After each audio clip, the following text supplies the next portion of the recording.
নমস্কার বন্ধুরা, আমি আজকে চলে এসেছি পটলের একটা রেসিপি নিয়ে। এই গরমে তো আপনারা অনেক রকম পটলের রেসিপি করে খেয়েছেন, তো আজকে আমি আপনাদেরকে একটা দারুণ সুস্বাদু একটা পটলের রেসিপি করে দেখাবো।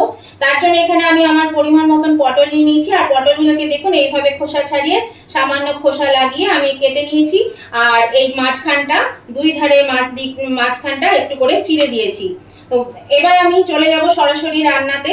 তার আগে আমি এই পটলের জন্য একটা মশলা লাগবে, সেই মশলাটা কি লাগবে সেটাই দেখায়।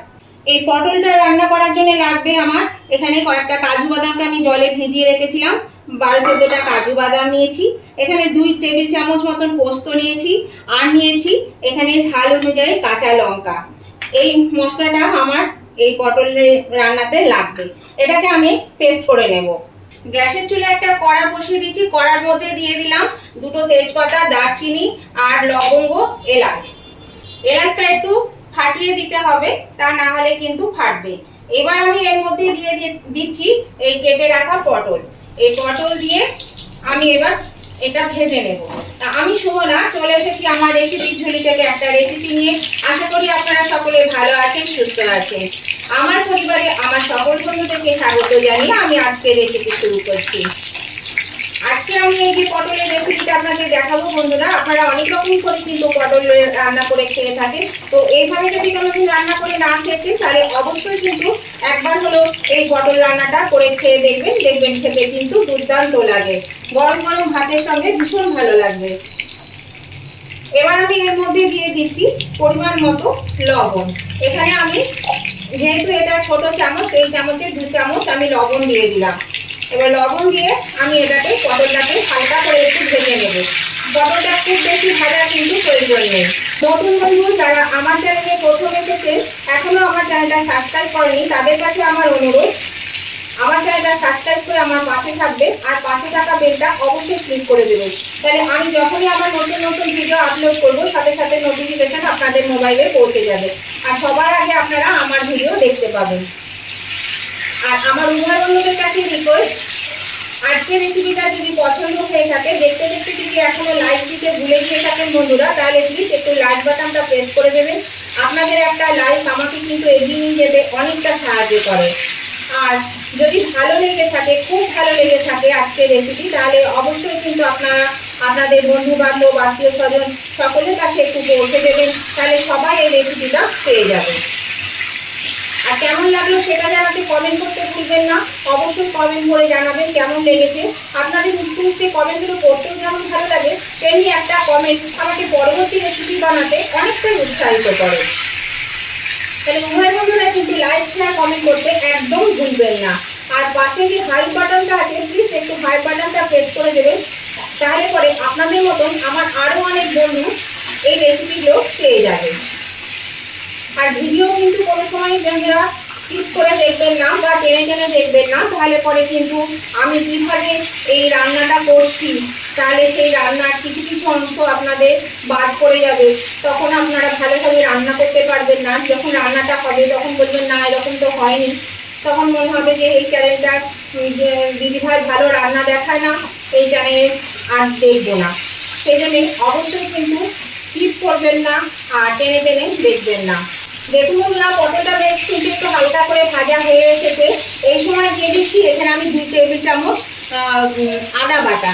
এই আদা বাটাটা দিয়ে আমি একটু কষিয়ে নেব যতক্ষণ না আদা কাঁচা গন্ধটা চলে যায়। আর এই রান্নাটা কিন্তু অবশ্যই সাদা তেলে করবেন, সরষের তেলে করবেন না। এটা সাদা তেলে রান্না করলে বেশি ভালো লাগবে খেতে। এই দেখুন বন্ধুরা, আদাটা দিয়ে ভালো করে বেশ কষানো হয়ে গেছে। এবার আমি এই যে কাজু আর পোস্ত লঙ্কা বেটে নিয়েছি, এর পেস্টটা আমি এর মধ্যে দিয়ে দিলাম। এই পেস্টটা দিয়ে আমি একটু কষিয়ে নেব খুব ভালো করে। আর এটা কিন্তু সম্পূর্ণ নিরামিষ রান্না। নিরামিষের যে কোনো দিনে আপনারা এইভাবে রান্না করতে পারবেন, আর খেতেও ভীষণ সুস্বাদু হয়। আর এটা যে কোনো ভাত, তো গরম গরম ভাতের সঙ্গে তো ভালো লাগবেই, তাছাড়াও রুটি, পরোটা, ফ্রাইড রাইস, পোলাও সবের সঙ্গে কিন্তু এটা খাওয়া যাবে, ভীষণই ভালো লাগে, সুস্বাদু হয় খেতে। এই মশলাটা আমি আর অল্প একটু দেবো, 1 চামচ মতন দেবো।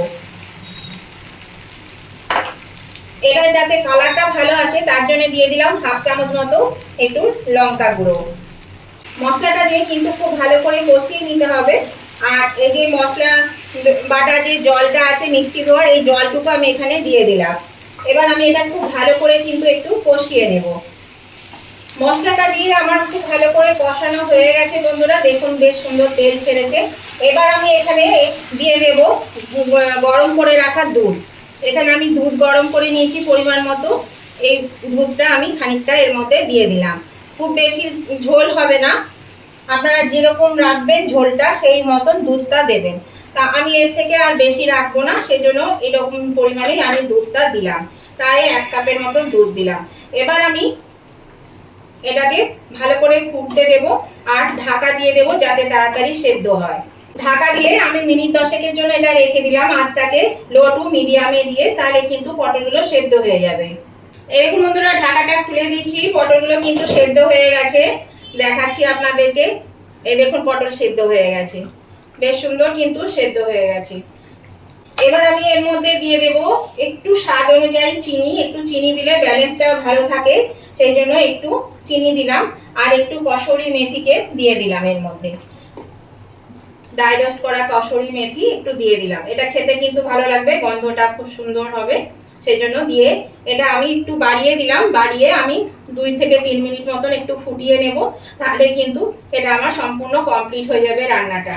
এবার এটা আমি একটা সার্ভিং ডিশে তুলে নিচ্ছি বন্ধুরা। দেখুন কতটা সুন্দর হয়েছে, খেতেও কিন্তু দুর্দান্ত হয়। এই দেখুন দারুণ সুন্দর হয়েছে। এই যে, তাহলে বন্ধুরা আজকের এই রেসিপিটা যদি আপনাদের ভালো লেগে থাকে অবশ্যই কিন্তু উভয় বন্ধুরা লাইক শেয়ার কমেন্ট করতে ভুলবেন না। আর নতুন বন্ধুরা কিন্তু সাবস্ক্রাইব করে আমার পাশে থাকবেন আর পাশে থাকা বেলটা অবশ্যই ক্লিক করে দেবেন। তাহলে আমি আবার নতুন ধরনের নতুন কোনো ভিডিও নিয়ে চলে আসব। ততদিন আপনারা ভালো থাকবেন, সুস্থ থাকবেন। আজকের মতন আমি ভিডিওটা এখানেই শেষ করছি। Tata, bye bye.